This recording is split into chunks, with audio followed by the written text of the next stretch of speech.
Inter fail అయిన విద్యార్థులకు మాత్రమే రీవెరిఫికేషన్ రీకౌంటింగ్ ఫీజుల నుంచి మినహాయింపు ఇవ్వటంపై విద్యార్థులు వాళ్ళ తల్లిదండ్రులు ఏమంటున్నారో హరిత ఇంటర్మీడియట్ పోర్ట్ నుంచి లైవ్ లో అందిస్తారు.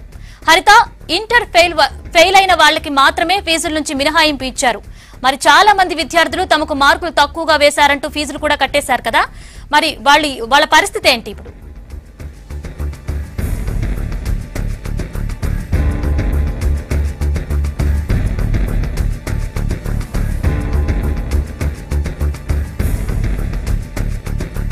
మాధురి, ప్రస్తుతం ఇంటర్ బోర్డు దగ్గర మాత్రం చాలా కూల్ వాతావరణం ఏర్పడిందని చెప్పొచ్చు. ఎందుకంటే ఇన్ని రోజులుగా ఇక్కడ ఏర్పడ్డ ఏదైతే ఉద్రిక్త వాతావరణం ఏదైతే ఉందో, అంటే విద్యార్థి సంఘ నాయకులు కావచ్చు, విద్యార్థులు కావచ్చు, అలాగే పేరెంట్స్ అసోసియేషన్స్ కావచ్చు, విద్యార్థి సంఘాలు కావచ్చు, వీళ్ళందరూ చేసిన కృషి ఫలించిందనే చెప్పాలి. గత 5 రోజుల సంది ఇక్కడ ఏదైతే ఉద్రిక్త వాతావరణం ఏర్పడిందో, వాళ్ళు నినాదాలు చేశారో, వాళ్ళ నిరసనలు ధర్నాలకు నిజంగా ఈ రోజు ఒక శుభవార్త, ఒక తెర పడిందనేసి చెప్పాలి. ఎందుకంటే ఇంటర్ విద్యార్థులకు ఆత్మహత్యలు ఇంకా చేజారిపోతుందనేసి సీఎం కేసీఆర్ దిగి వచ్చి ఒక ప్రకటన, ఒక మీడియా పత్రికా ప్రకటన చేశారు. వై బికాజ్ ఈ సమీక్ష సమావేశం కూడా ఉన్నతాధికారులతో నిర్వహించారు. అసలు నిన్నటి వరకు చూస్తే కూడా 18 మంది చనిపోయారు. అలాగే ఈ రోజు 2 విద్యార్థులు చనిపోయినందు కారణంగా నిజంగా ప్రభుత్వం దిగి వచ్చే అవకాశం కనిపించిందని చెప్పొచ్చు. ఎందుకంటే ఇంకా మరింత డిలే చేస్తే మరింత చేజారిపోతుంది పరిస్థితి మాత్రం అనే ఒక ఉద్దేశంతో ప్రభుత్వం దిగి వచ్చిందని చెప్పొచ్చు.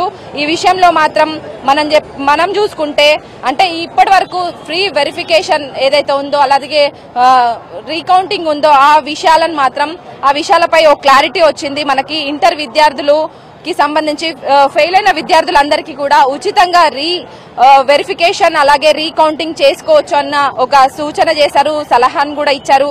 పాస్ అయిన విద్యార్థులు కూడా వెరిఫికేషన్ అలాగే రీకౌంటింగ్ అడిగితే మాత్రం గతంలో పద్ధతి మాదిరిగా ఫీజు తీసుకొని చేయాలన్న విషయం మాత్రం మనకు తెలుస్తుంది. అడ్వాన్స్డ్ సప్లిమెంటరీ పరీక్షకు కూడా త్వరగా చేయాలనేసి కూడా అధికారులను ఆదేశించినట్టు తెలుస్తుంది. ఈ పర్యవేక్షణ అంతా విద్యాశాఖ కార్యదర్శి జనార్దన్ రెడ్డి ఉన్నారో ఆయనకు ఈ వ్యవహారం అంతా అప్పగించినట్లు సమాచారం. అయితే ఫలితాల్లో ఫెయిల్ అయిన విద్యార్థులకు అనుమానం ఉన్న సబ్జెక్ట్ ని ఉచితంగా వెరిఫికేషన్ చేయాలనేసి కూడా అధికారులను సూచించారు సీఎం.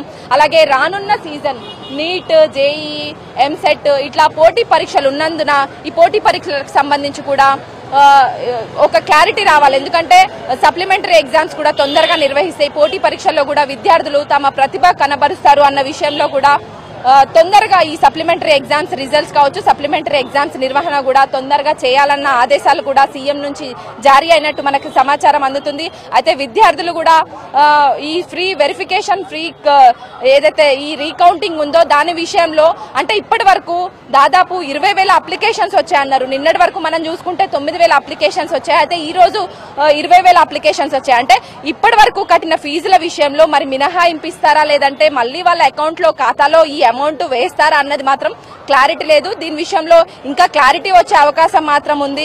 ఇప్పుడు అప్లై చేసుకునే వారికి మాత్రం ఫెయిల్ అయిన ప్రతి విద్యార్థికి, అంటే దాదాపు 9 లక్షలకు పైన విద్యార్థులు ఈ ఎగ్జామ్ అటెండ్ అయితే 3,20,000 మంది ఫెయిల్ అయినట్టు మనకు సమాచారం ఉంది. ఈ 3,20,000 మందికి మాత్రం ఫ్రీ వాల్యుయేషన్ అంటే వెరిఫికేషన్ చేసుకోవచ్చు, ఫ్రీ రీకౌంటింగ్ చేసుకోవచ్చు అనే ఆదేశాలు మాత్రం సీఎం ప్రభుత్వం త్రూగా మనకి సమాచారం వెలువడింది. ఆదేశాలు కూడా వచ్చాయి, సూచనలు సలహాలు కూడా చేశారు. ఇప్పటి నుంచి ఏ విద్యార్థి ఆత్మహత్యలు చేసుకోవద్దు అని విజ్ఞప్తి కూడా సీఎం చేసినట్టు సమాచారం అందుతుంది.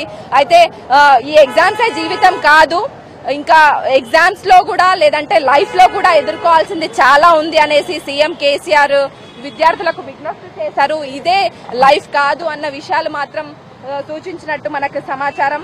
అయితే మొత్తంగా మనం చూసుకోవచ్చు, తక్కువ కోడ్ చేసిన ఏజెన్సీకే టెండర్లు ఇచ్చామని కూడా అధికారులు చెప్పారు. అయితే అధికారులు చెప్పిన మాటలు అన్ని విన్నారు. కానీ ఇప్పుడు ఎలక్షన్ కోడ్ ఉన్నందున తెలంగాణ బోర్డు మీద మాత్రం ఎటువంటి నిర్ణయం తీసుకోలేదు. రానున్న రోజుల్లో ఈ విద్యా వ్యవస్థ మీద మాత్రం ఒక కీలకమైన నిర్ణయాన్ని, ఈ విద్యా వ్యవస్థను ప్రక్షాళన చేయాల్సిన అవసరం ఉందని మాత్రం సీఎం కేసీఆర్ మాట్లాడినట్టు మనకు సమాచారం ఉంది. అయితే రానున్న రోజుల్లో ఎలాంటి నిర్ణయాలు, ఎలాంటి కీలక నిర్ణయాలు మళ్ళీ ఈ విద్యా వ్యవస్థ మీద తీసుకుంటారు అనేది మాత్రం మనం వేచి చూడాల్సి ఉంది.